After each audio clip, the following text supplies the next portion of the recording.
They say the Forbidden City was the safest place in the world. But deep inside its red walls, behind locked gates and silent corridors, there was a place where safety ended and survival became a daily fight. It was called the Cold Palace, and every woman who entered it asked the same question you're about to face. How long can I survive before my mind collapses? Imagine this.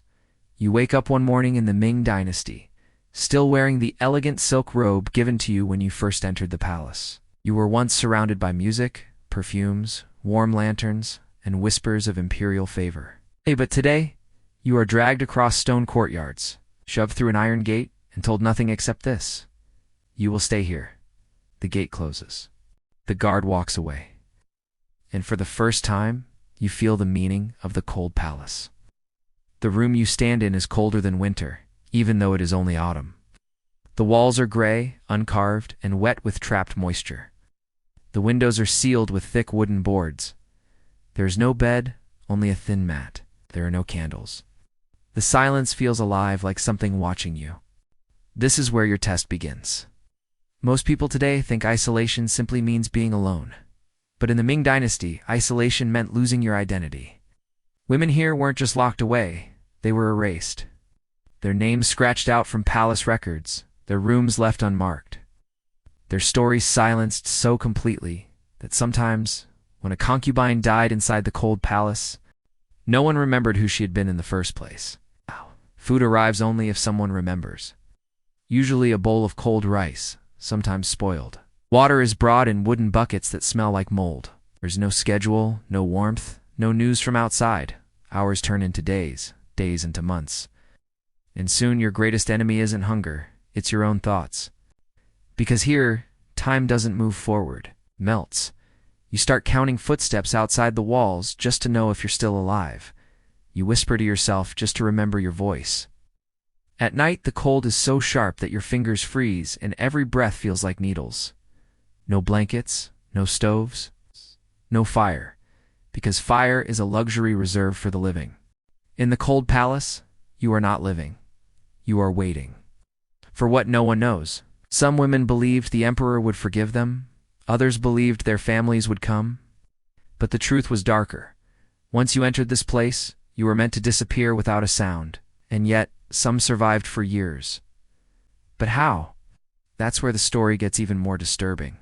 Most people assume only criminals were sent to the Cold Palace. But in the Ming Dynasty, guilt didn't matter. Fear did. Any woman, even the emperor's most trusted concubine, could be thrown into isolation for reasons so small, so political, or so cruel that it shocks historians even today. You didn't need to betray the emperor. You didn't need to plot. You didn't even need to speak. Sometimes all it took was a rumor. Imagine serving tea in the hall of mental cultivation. The emperor glances at you once less than usual. Another concubine notices. She whispers to a eunuch. Her beauty is fading. Maybe she's sick. The eunuch passes the comment to a minister, hoping to gain favor. By evening, the emperor hears. She might be unlucky, unclean, a bad omen. That single sentence could end your life of silk and gold. Or maybe the opposite happens. You become too beautiful, too favored, too visible. That's dangerous too. If another powerful woman, a senior consort, or even the empress fears your influence, she can destroy you with a single accusation. In a world where jealousy was treated like evidence, beauty became a threat. And then there were the women who were simply in the wrong place at the wrong time. A servant overhears a political discussion. A concubine speaks when the emperor is already in a bad mood. A girl cries too loudly one night, and guards think it is a sign of hysteria. No trial, no defense, no farewell. It's just silence in the Cold Palace. But the most tragic cases were the innocent ones. Women who committed no sin except losing the emperor's attention. In the Ming Dynasty, a forgotten concubine was dangerous. She could become bitter, desperate, or manipulated by factions. The solution, according to the imperial court, was simple. Remove her. So the Cold Palace became a storage room for human lives the emperor no longer wanted to see. And once the order was given, the process was terrifyingly fast. For eunuchs arrived at your quarters. They didn't speak. They didn't need to. You knew what the covered lantern meant. It was the signal for banishment. Your hairpins were pulled out. silk robes exchanged for plain cloth, jewelry removed, because women in the cold palace had no status worth decorating. You were marched through back corridors, avoiding all major halls so no one of importance would see your fall. The palace was filled with light, music, and festival drums. And yet the path you walked was darker, colder, quieter with each step. Finally, you reached the iron gate. Some women begged. Some screamed at the injustice. But the eunuchs never answered. Because once you were inside the cold palace, it didn't matter who you had been. A beloved favorite, a rising beauty, a gentle girl from a noble family. The moment the gate slammed shut, you were nothing. The first night inside the cold palace is the easiest. Your body is still warm from the world you remember. Your mind still believes someone will come for you. But when dawn arrives, you start to understand the truth. The cold palace was designed not to kill quickly, but to dismantle you piece by piece. There was no official daily schedule, because schedules belong to the living. In the cold palace, time dissolved. Women survived by inventing their own routines, but even those routines eventually collapsed under the weight of isolation. Morning. Silence instead of sunrise. There were no roosters here. No servants knocking gently with warm towels. No bell announcing the emperor's movement. You woke up when the cold became unbearable, usually before sunrise. If you were lucky, the thin mat under you was still dry. Most of the time it wasn't. Moisture crept up from the stone floor at night, soaking everything. Many women wrapped their sleeves around their chest just to feel something against their skin. The air carried no smell of incense, no sound of court musicians, just your breathing, shallow, slow, trembling. Food, barely enough to stay alive. Food wasn't delivered at a fixed time. Some eunuchs tossed it through a half-open door. Others didn't bother coming at all. The rations were leftovers. Cold rice clumped together, vegetable scraps, thin porridge that tasted like wet ash. Sometimes nothing. Women in the cold palace often didn't know if it was morning or evening unless food arrived. And when it didn't, you waited, unsure if this was the day you were meant to starve. Daylight, the most dangerous hours. People think the nights were the worst. They were wrong. Daylight was cruel, because that's when you remembered the world outside, the world that no longer remembered you. The cold palace had blocked windows or narrow slits that let only faint lines of light enter. Dust floated in the rays like tiny ghosts. Many women spent hours watching those particles drift, because it was the only movement they ever saw. Some tried to clean the room. Some sang songs from childhood. Some recited poetry to remember their education. But eventually the silence swallowed their voice. As months passed, many stopped speaking altogether. Evening, the long descent. When the sun set, the real punishment began. There were no candles, no oil lamps, no fire. Just darkness thick enough that you couldn't see your own hand. The cold sharpened. The walls felt closer and the mind began to wander. This was the time when some women whispered to imaginary friends. Others paced the same 3 steps for hours. Some shook uncontrollably, not from cold, but from fear that they were forgetting themselves. Because the most haunting question every woman asked at night was, when was the last time someone said my name? In the cold palace, forgetting was not an accident, it was the point. Physical hunger was painful, but it was predictable. You could prepare for it, you could endure it. But the psychological hunger, the hunger for a voice, a touch, a name, that was the cold palace's deadliest weapon.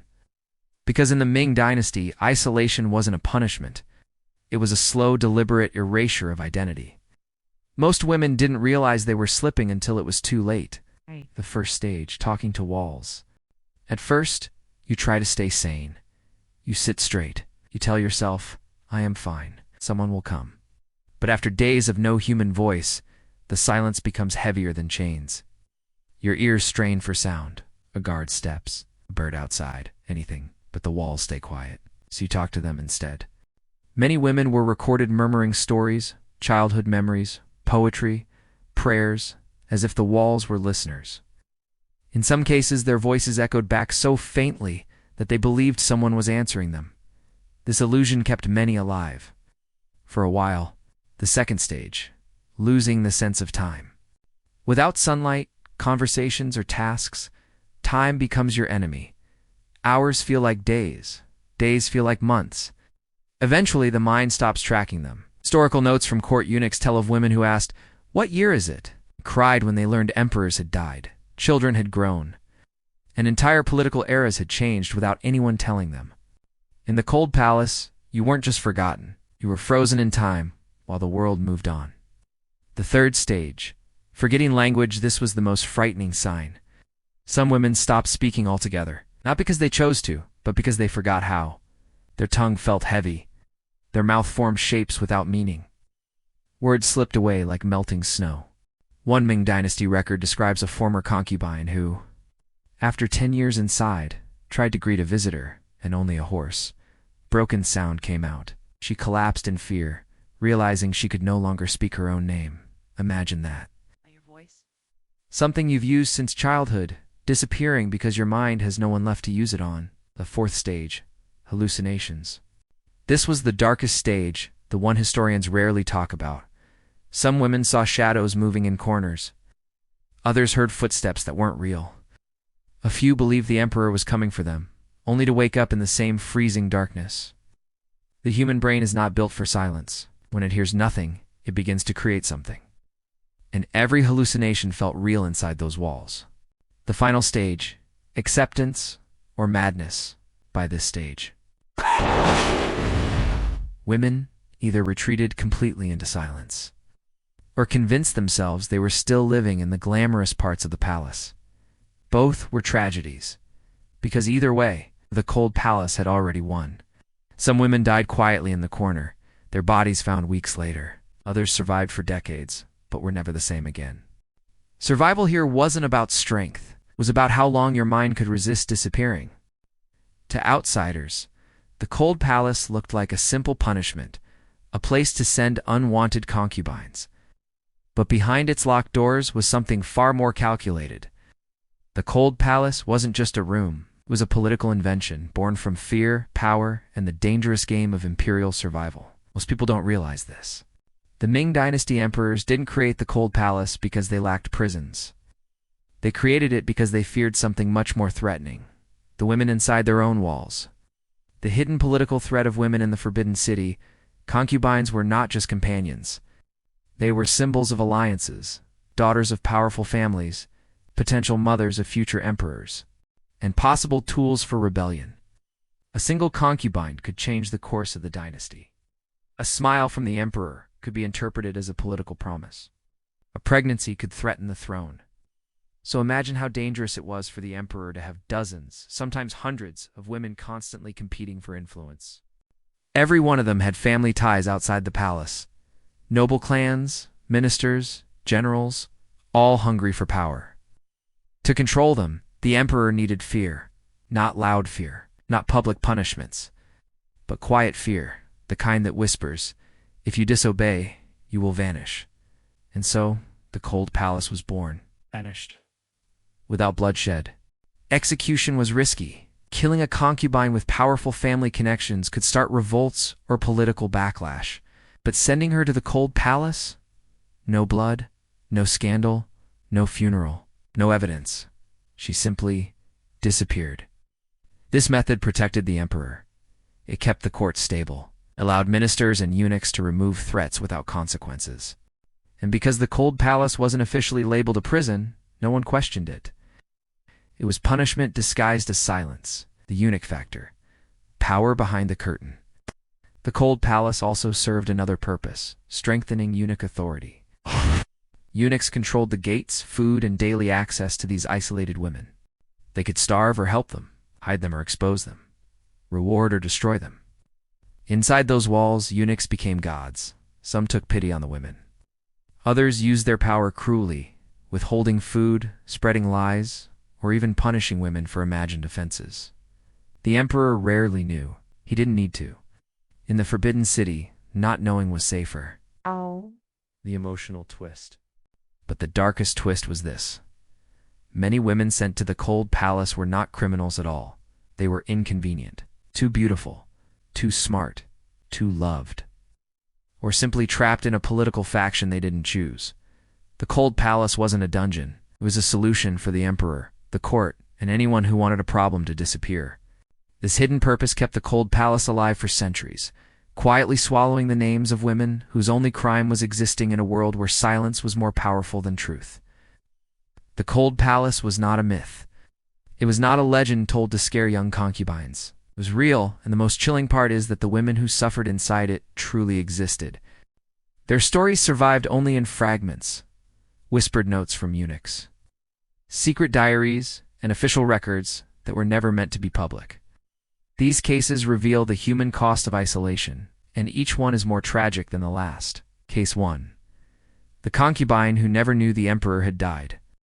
One record from the reign of the Wanli emperor describes a young woman banished after a minor dispute with a senior consort. She was locked inside the cold palace for temporary discipline. Temporary turned into years. When a new emperor took the throne, no one informed her.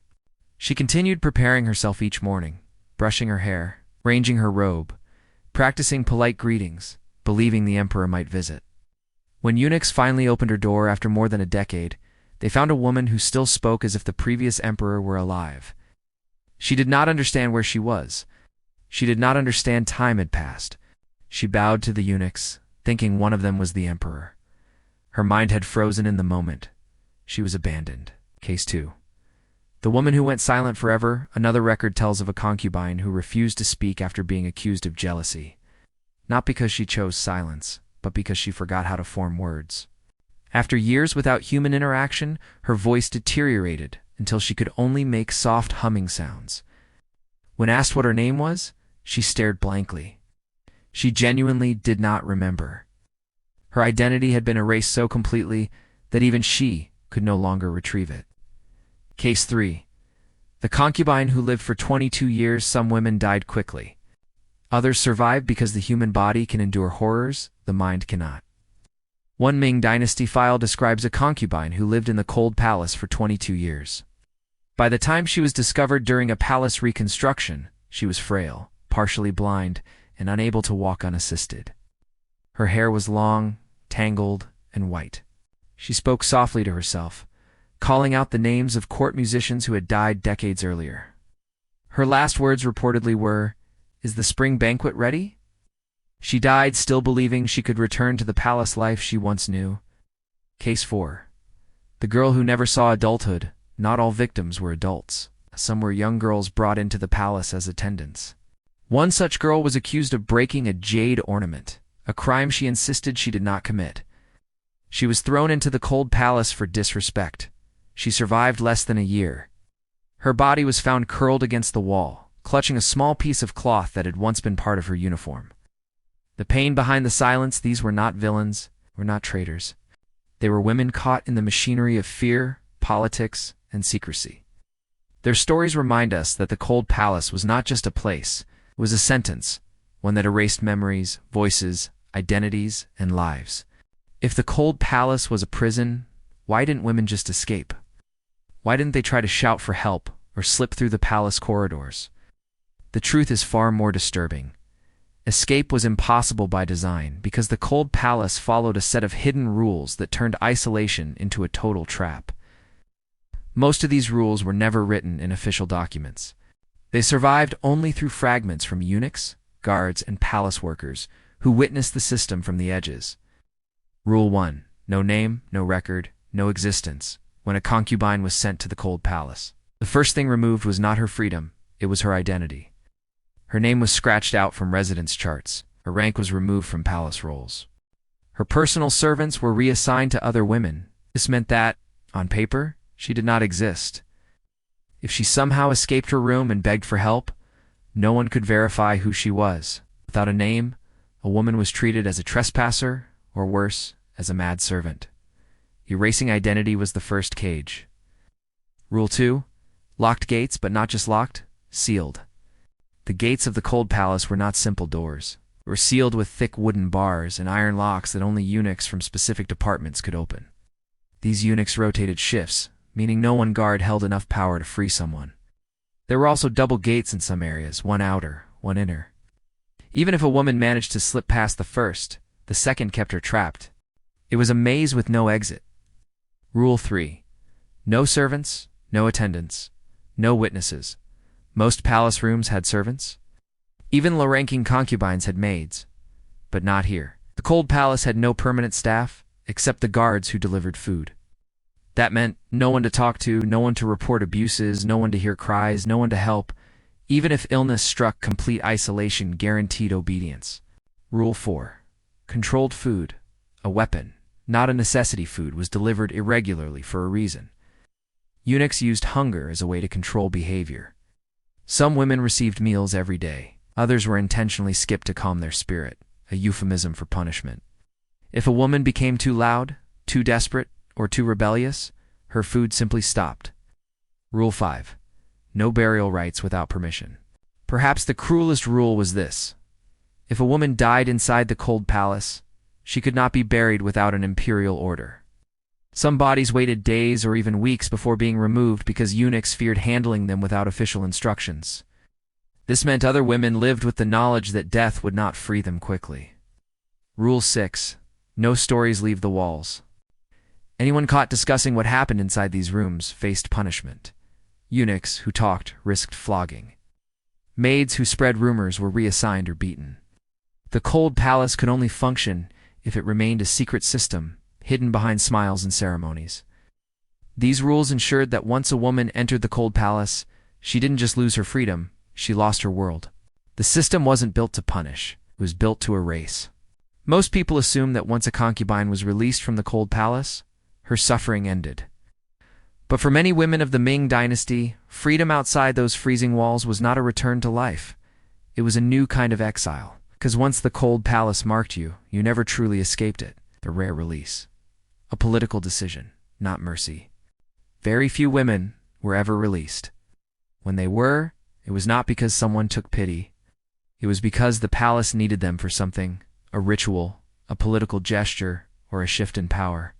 Even then, their return was handled like a quiet, shameful transaction. A eunuch would open the door. He wouldn't greet her. He would simply say, "Come. His Majesty has allowed your removal, not your freedom. Not your return. It's just your removal, like an object being relocated." Their first steps outside felt unreal. Light burned their eyes. Sound overwhelmed them. Many women had not heard other voices for years. The distant chatter of servants felt like thunder. Some cried, some fainted. Some looked around as if the world were a dream, the face of a ghost. Those who saw the released women described them with one word: ghost-like. Their hair was tangled, often turning white prematurely. Their robes hung loosely on their thin frames. Their posture bent from sleeping on stone floors. Their skin pale from years without sunlight. Most disturbing of all were their eyes, unfocused, distant, and filled with a fear that never left. People looked away, not because they pitied them, but because they believed the cold palace left a curse. Where did these women go? There were only 3 paths, and none were kind. 1. The nunnery exile. Some were sent to Buddhist nunneries. This was considered the merciful option. But it was not a choice. It was another prison, this time wrapped in prayer beads and silence. They shaved their heads, chanted scriptures, and lived out their days among women who had also been discarded by the empire. 2. Lifetime confinement inside the palace. Others were moved to remote, lesser-used palace buildings. They were technically free, but could not leave the forbidden city. They became silent attendants, sewing clothes or maintaining shrines. No one called them by their titles. No one asked their stories. They lived as shadows among the living. 3. Death without recognition. Some women were so broken, so mentally destroyed, that they died soon after being released. Their bodies were handled quietly, without ceremony. No name was recorded, no family notified. It was as if they had never existed. The emotional aftermath. The deepest wound was not physical hunger or cold. It was the realization that no one had missed them. Concubines who once wore gold and silk now struggled to remember their own childhood names. When they tried to speak, their voices trembled. When someone approached too quickly, they flinched. The world had moved on. Their emperor had moved on. Their families, forbidden from contacting them, had moved on. The cold palace did not end with the walls. It followed them everywhere, a silent companion, a memory that gnawed at them until their final breath. the cold palace was more than a physical place. It was a test of the human mind, a challenge that stripped a person down to the last layers of identity. So now, after walking through its iron gates, hearing the whispers, watching the lives that vanished inside those freezing walls, the question becomes painfully clear. Could you survive it? To answer that, you must understand what survival meant here. It wasn't about strength. It wasn't about intelligence. It wasn't even about health. Life in the cold palace demanded something much darker: the ability to remain alive even when life felt meaningless. Most concubines who entered those hidden rooms never fought back, not because they were weak, but because their world changed overnight. One day they were dressed in silk, surrounded by servants, respected and adored. The next, they were nothing, not even prisoners, because prisoners had trials, charges, reasons. These women had none. In truth, the cold palace attacked for parts of a person. One, the mind. The silence wasn't peaceful. It was a trap. With no friends, no conversations, and no information from outside, thoughts became enemies. Memories of the past twisted into regrets. The unknown future became a weight pressing on the chest. Many women lost themselves long before they starved. 2. The body, the palace was cold even in summer, built with stone that trapped winter inside. Food was bland and limited. Water was sometimes dirty, illness spread quietly. A cough could turn deadly when no physicians were allowed in. 3. The spirit, the worst pain came from the truth that no one was coming. Not the emperor, not the empress. It's not even the guards who brought food, because they never spoke a word. The loneliness became heavier than hunger. 4. The identity. In the Ming Dynasty, concubines held rank, position, and purpose. Inside the cold palace, all of that disappeared. Ow. A woman who once influenced politics, received gifts, and performed rituals was now forgotten. When identity collapses, survival becomes harder than breathing. So could you survive it? Maybe you imagine yourself resisting, staying strong, or finding a way out? But remember, the cold palace was designed for exactly one purpose: not to kill you, but to make you disappear without ever dying. And that's what made it the most terrifying punishment in the entire imperial court. Yet some women did survive. It's not because they had help, but because they refused to let the palace take their mind. They held on to tiny pieces of hope, a memory, a prayer, even a single sentence repeated every day. In the end, survival inside the cold palace wasn't about escaping. It was about keeping your soul alive even when the world erased your name.